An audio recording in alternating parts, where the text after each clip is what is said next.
Welcome to Mr. Mitsubishi YouTube channel. Covers a lot of all new PHEV 2023s are out, they're coming in. Everybody's super excited. Today in this video we'll have a look at this. There are two buttons near the shifter, near the gear shifter, that are different on the PHEV compared to regular gas Outlander. So obviously on the regular gas Outlander there's nothing, but on the PHEV there's those two buttons, and we'll talk about the meaning of them. Not all people know exactly what they're for and what the differences are between both of them. Right now, let's check out those buttons and see what's what. So here we are in the Outlander, and let's have a look at these buttons right here. So this is the shifter right here, and right beside it we have these two buttons. So on the regular gas Outlander we don't have anything here, just plastic covers all the way, and that's it. So right now let's look at each of the buttons and we'll figure out what exactly do they do.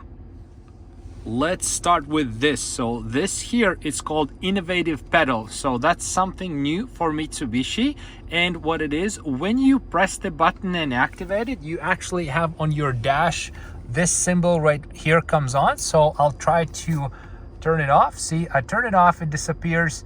I turn it back on again and it shows up right there. So this one here is the pedal for maximum regenerative braking while you're driving. So it's kind of hard to explain because it has to be experienced, but basically while you drive and once you release the gas pedal, it automatically sort of applies the brakes, but the braking happens with your electric motors, not with your brake pads. And what happens then, so the braking from electric motors gets recuperated back into battery. So instead of just braking with your brake pads, wearing down the brakes faster and wasting all that energy that's generated from the braking, with this innovative pedal you are pressing gas and braking sort of the same time. So whenever you're driving this or you have a chance to test drive, I definitely recommend turn this on and test it how it goes. And just based on my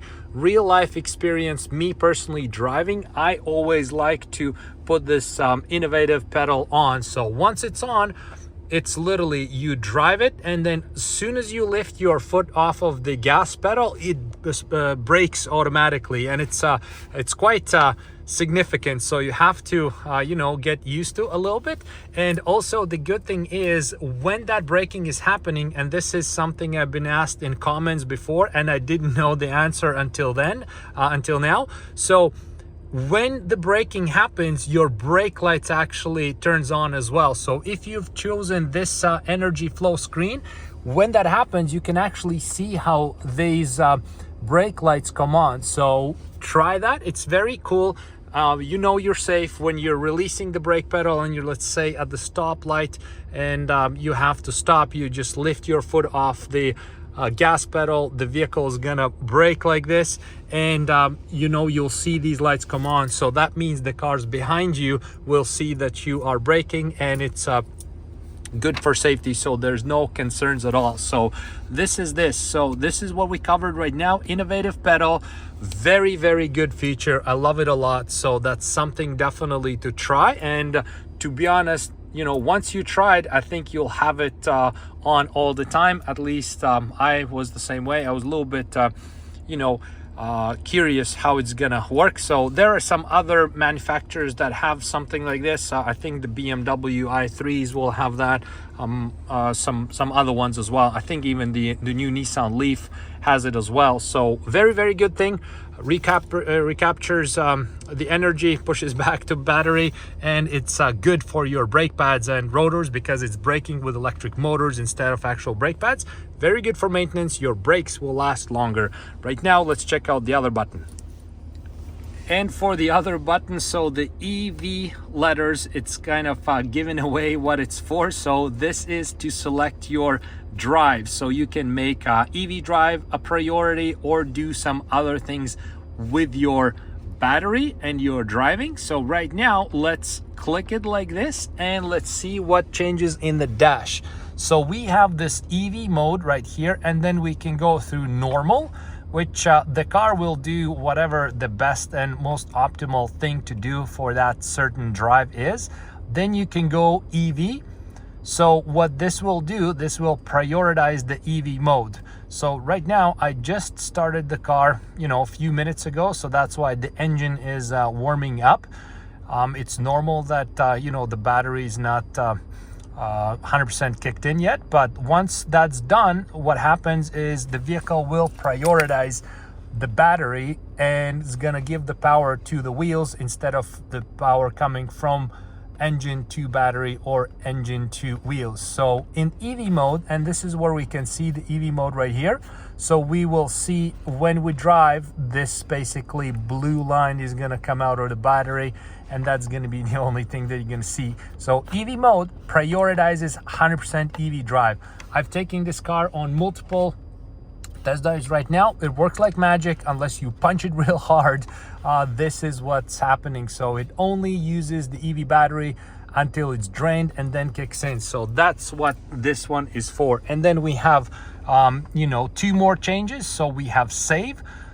In this case, what we can do is we can save all this battery, and by doing so we can basically, you know, wait until we have a better time for EV usage, right? So we, let's say, drive on the highway. We know we're going to be do a lot of city driving, so we save it a little bit on the highway drive, and then we put it in EV mode in the city where maybe the EV drive is going to be the most efficient. So this one here saves the battery, and then charge. We have this fantastic option where actually you can charge the battery while you drive. See how I put it on charge, and now it engine is charging the battery and goes fuller. So again, this is a fantastic feature for your long drives, your you know, weekend getaways. Say you're on a highway, you know, you're coming home, you'll be going through the city. While you're driving on highway, your regular gas engine is going to be extremely fuel efficient, and it'll charge the battery, and then once you're back in the city again, you can go full EV mode. Fantastic thing. So there we go. We just covered these 2 buttons. Just again, this is the innovative pedal for your drives, so you don't have to use the brake pedal that much. So as soon as you lift your foot off, the brake is gonna kick in. It's quite noticeable. And this is for your EV electric mode selection. So every time when you select something, so you have this blue thing right here saying in which mode you're in, so that way when you drive it, you're not confused and you know exactly what you're doing, right? And then the EV pedal light comes on. So there we go. We just covered these 2 buttons that are unique for the Outlander PHEV compared to the gas engine. Some people may know exactly all about them, some people may not. I hope this video was helpful if you didn't know it. So thanks again for watching, and see you next videos.